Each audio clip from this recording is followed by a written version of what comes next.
Hello, and welcome back to Global Perspectives in Climate Migration. My name is James K. Holder II, and today we are looking at Module 6 in our series where we'll be discussing wildfire and air quality crisis.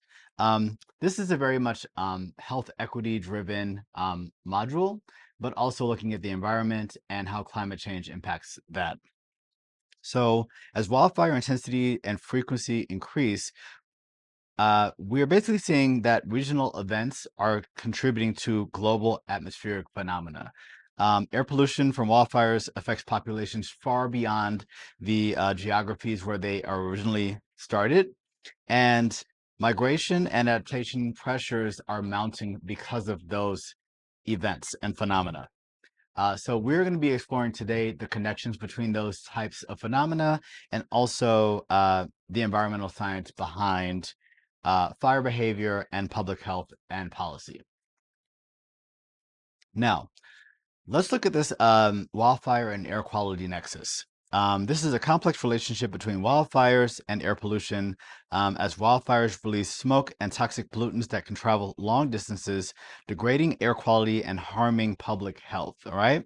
So a couple of key figures or things to understand here are just that wildfire smoke particles are much smaller than your typical sort of aerosol or smoke matter from other sources. We'll look at a graphic of that in a little bit, but this PM 2.5 is really kind of like what you want to look at, and we'll see how that size of that molecule, which is a fraction of the width of a human hair, can create a lot more issues for respiratory disease, illness, and acute challenges for vulnerable and traditionally healthy communities and people.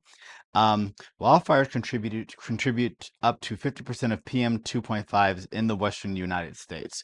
And also downwind populations face greater risks and health risks than those near the fire line. So while those facing urgent fires and wildfires have to evacuate because of the heat and the fire itself, you have these long spans of enduring challenges that are going to be faced by populations much further away. So in defining this nexus again, I just kind of want you to look at some of these different molecules and what the sizes of these are. So let's kind of zoom in a little bit. From wildfires, we're looking at a PM 2.5, okay? And that is among the smallest of all of these different factors. When it comes to dust storms, open burning, let's say that's like fires or landfills that might burn, those are PM1. And we're looking to this left side of the graph. We're talking about construction challenges are again in that PM10. And then we're looking at sort of more open burning and sort of boilers and diesel engines. That's where you're looking at as similar as the fire, the wildfire sources of smoke and inhalation problems. So climate and ecological drivers. This is from the Annual Review of Public Health from 2021. This is this convergence of climatic and anthropogenic forces as a central driver of today's fire regime. So reduction of humidity, which we've talked about, aridity, and this increase in temperatures, prolonged drought, the dense fuel buildup, create conditions where a single spark can escalate into a regional catastrophe or disaster rather. So longer, hotter fire seasons are one of the biggest issues with this. Vegetation stress and invasive grasses increase ignition risks. Human factors contribute to 85%, which is extremely high. And then fires release CO2 and black carbon, which creates a broader feedback loop, which creates more warming of the earth. Now, we also want to talk about AQI, or air quality index. Okay. So the air quality index is almost like the weather, but just for the air quality. So this is something you would be looking to understand if you have a respiratory challenges, or maybe even if you don't, that this would be your indicator for whether it is safe to be outside or not, due to any number of factors, but primarily due to smoke inhalation from wildfires. This is a big indicator here. So Where it really starts to become tricky is this 100 to 150 number. This is where someone who is sort of has already existing challenges, potentially asthma or other respiratory challenges, maybe they are sensitive due to their age group, where they're going to start wanting to take additional precautions. In the sort of 150 to 200, this is where people who are like typical, like your normal everyday person, your average person is going to start facing challenges because of this. And where the person who is in that original sensitive group, where it goes from being sort of a little bit difficult or potentially harmful to most likely harmful for that category. And let's talk about the public health issue as a whole. Respiratory asthma, sort of bronchitis, COPD flare-ups are a big sort of reaction to this type of phenomena. We also see issues with cardiovascular health, long-term effects of sort of premature death and developmental harm within children. And then there's also psychological impacts, including anxiety, trauma, sleep disturbance.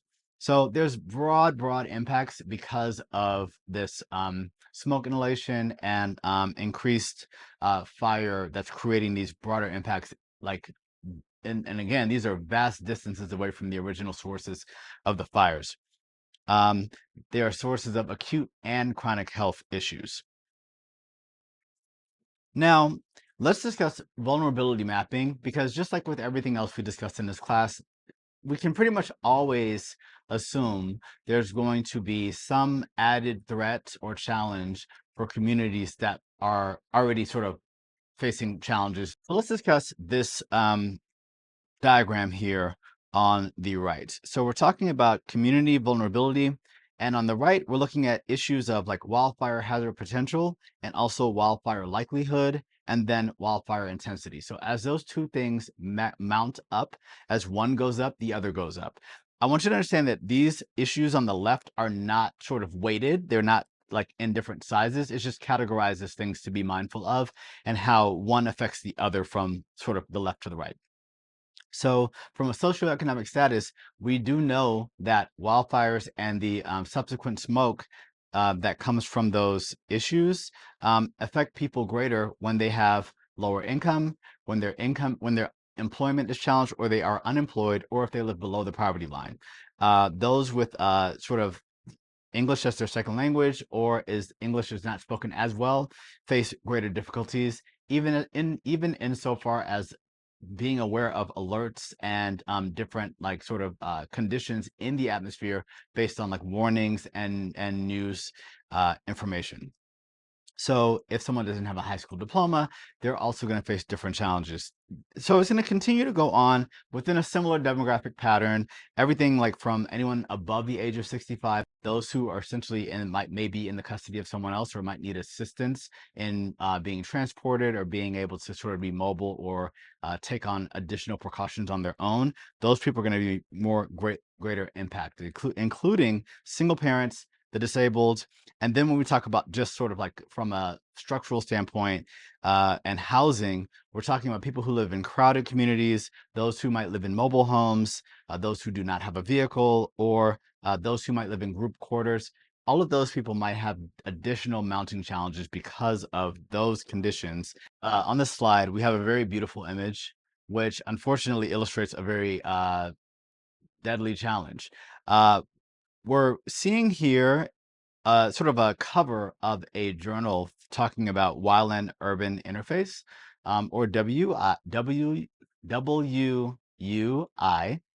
But what this basically talks about is people who live in, unfortunately, areas that are so embedded within wilderness zones, or people who live in areas that are more at risk of wildfires.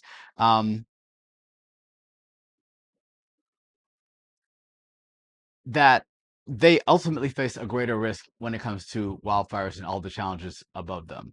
We are noting that in the United States, over 43% of people live in a community or in a household that is within one of these WUIs, which tend to be drier, which tend to be more forest-like. And so as a result, they are at greater risk to like acute risk of fire as well as smoke inhalation. The challenges with this amount beyond this, because even when it comes to sort of developing within these areas, those might be the only areas that people can afford to live in, or that might be they might have other advantages of living in those areas or other preferences associated with choosing those communities. And then rebuilding often creates sort of it sort of underscores that pre-existing vulnerability, right? So if there is a fire and people come back to the same community, you're really building back on the same challenges. And then lastly, the planning element of building in these types of communities tends to be lagging behind the information that we know about the dangers associated with living in these types of communities.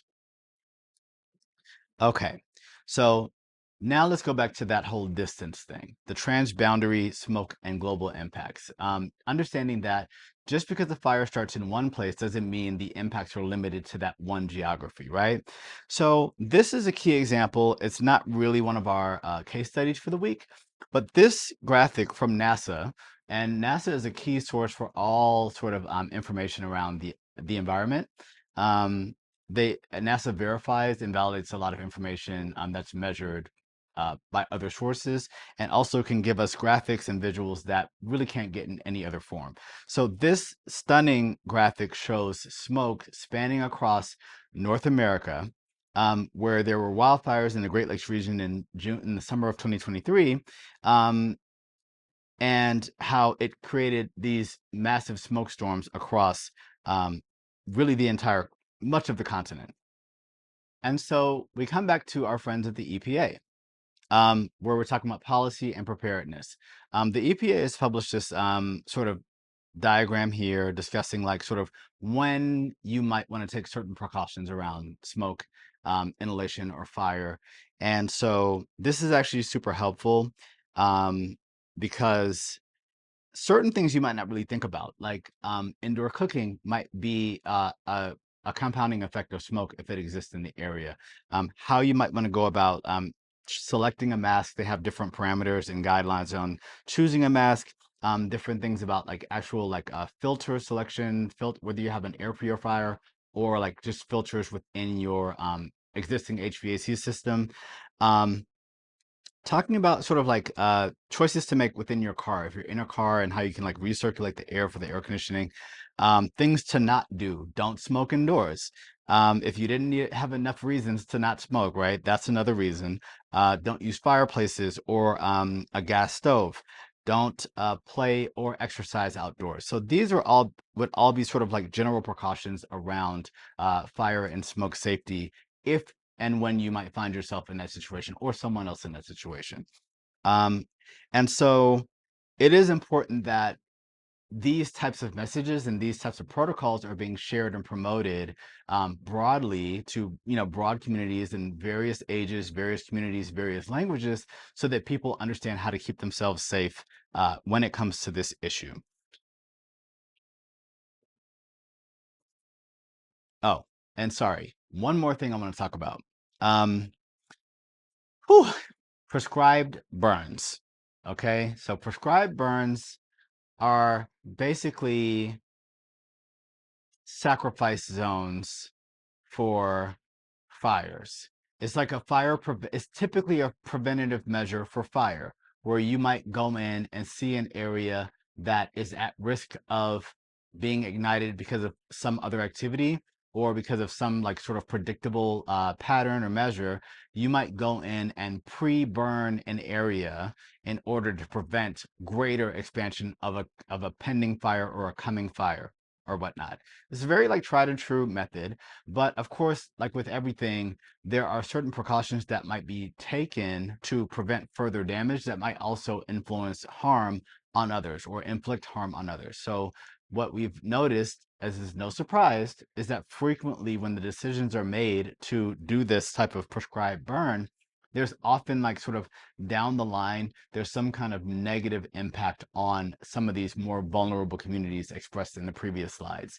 So this is just another type of thing that we need to be mindful of when we have planning associated with fire, whether it's precautionary or whether it's like in an evacuation setup, we need to be mindful of how all of these actions that are, typical actions, things we would normally implement, how they're influencing people in the long run, whether it's from a health standpoint or even an economic standpoint. We need to be mindful of those things. Okay, so we've got two um, case studies to look at today. And, as usual, one is domestic and one is going to be international.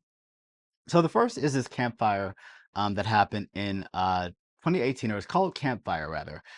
This is actually a fire that sparked because of an electrical company, sort of almost neglect, basically, where they were held liable for this fire sparking in a city called Paradise, California. You can see it here in this image, how far and how broadly this fire actually managed to consume the land itself and spread smoke in lots of different places within the region. Okay, so this fire was responsible for 85 deaths, and the sort of it basically burned down 18,000 structures as well.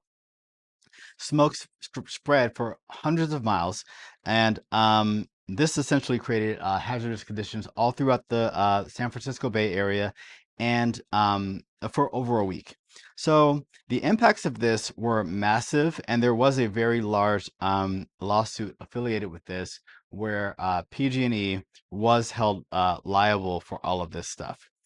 90% of people were unable to return. Many lost their homes and also were not able to kind of get the insurance to kind of pay them back. And this is another thing we've seen over and over and over again, that sort of faulty insurance practices. And as usual, it highlights inequalities. It highlights that wealthier neighborhoods were rebuilt faster and low-income residents struggled to relocate and find new housing. Um, this is probably one of the core examples of wildfire and social vulnerability to come when it comes to climate migration. So again, we're seeing these key examples of like forced migration, whether it's like Hurricane Katrina in New Orleans, which people tend to see as a sort of a more vulnerable type part of the country, but then you're also seeing this in California, which is not seen as a, California is seen as a more sort of wealthier, more progressive state that wouldn't necessarily be privy to this type of challenge, but here we are, and this was just as recent as 2018. So, and for our international case study, we're looking at the Black Summer of Australia. I don't know what they had to call it the Black Summer, but that's neither here nor there. This happened over the span of 2019 and 2020, again, around that same timeline where we're seeing increasing in these fires. Um, this was a massive, massive, massive issue where 18 million hectares burned across multiple states, producing some of the worst air quality ever recorded in Australia. The smoke blackened major cities like Sydney and also Canberra, and drifted across the Pacific Ocean to South America. So we're talking about transcontinental impact of these fires. 400 smoke-related deaths were measured and tens of thousands of hospitalizations. So even if you just think about the deaths and the hospitalizations, can you imagine how overrun and how congested the hospitals must have been in this scenario? This is a mounting complex social issue. And it immediately makes me think, okay, how many of those deaths could have been prevented if hospitals had more capacity to accommodate for something like this? Who knows? Or there probably is research behind this, but those are the types of questions that I want us to be investigating when we look at these case studies. The event prompted major policy changes, including national climate resilience framework and better coordination between emergency management and public health agencies. So for many rural and indigenous communities, the repeated fires have caused long-term displacement and cultural loss. So this is another thing.